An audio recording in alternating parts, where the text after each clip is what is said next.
Bonjour, je suis Samir Patrice El Marouf.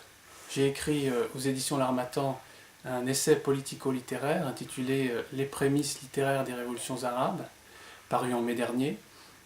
Pour ce qui est de mon parcours, il est important pour comprendre le livre de savoir que je suis donc agrégé de lettres modernes, mais aussi doctorant à l'université de Rouen en littérature française, donc ce qui me donne une certaine passion pour la littérature et l'analyse littéraire.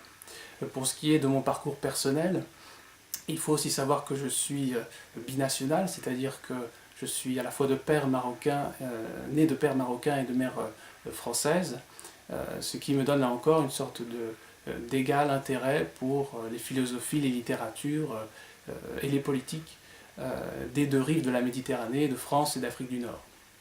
Donc alors, l'idée originelle et originale de cet essai, c'était d'aborder la question des révolutions arabes, qui est le premier événement majeur du XXIe siècle, sous l'angle littéraire. Et donc je me suis attaché à explorer les littératures pré-révolutionnaires, celles qui étaient les plus à même d'analyser les causes de cet événement politique. Donc j'analyse un certain nombre d'auteurs, d'écrivains que je nomme des écrivains pré-révolutionnaires comme Abdelataya, Yasmina Khadra, Assia Djebar, mais aussi Ala El Aswani, Tahar Ben Jelloun et Boualem Sansal. Et chez tous ces écrivains, j'essaie d'identifier une sorte de romanesque de la subversion. Qu'est-ce que ça veut dire romanesque de la subversion? Bien tout simplement une forme de pratique d'une écriture subversive, que ce soit dans les thèmes choisis ou encore dans la forme.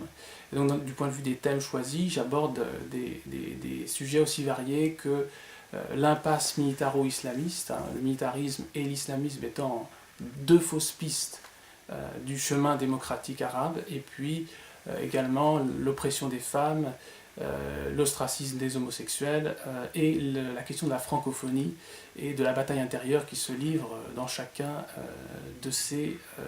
sous chacune de ces plumes. Pour ce qui est de la forme, pour prendre quelques exemples, on voit une certaine subversion, par exemple dans la pratique des vers libres au cœur même du roman d'Abdelataya, par exemple, ou encore l'explosion de la phrase chez Boualem Sansal qui vraiment renverse tous les codes linguistiques français. Pour terminer, je rajouterai que dans cet essai, il y a quelques fragments autobiographiques, non pas pour faire étalage narcissique de ma vie, mais plutôt pour donner quelques compléments dans cette fresque collective, des compléments, des éclats de vécu un peu plus personnels, un peu plus tangibles. Donc voilà, je vous souhaite bonne lecture de cet essai que je définis à la fin comme à la fois un cahier d'intransigeance et un registre d'espérance. Bonne lecture.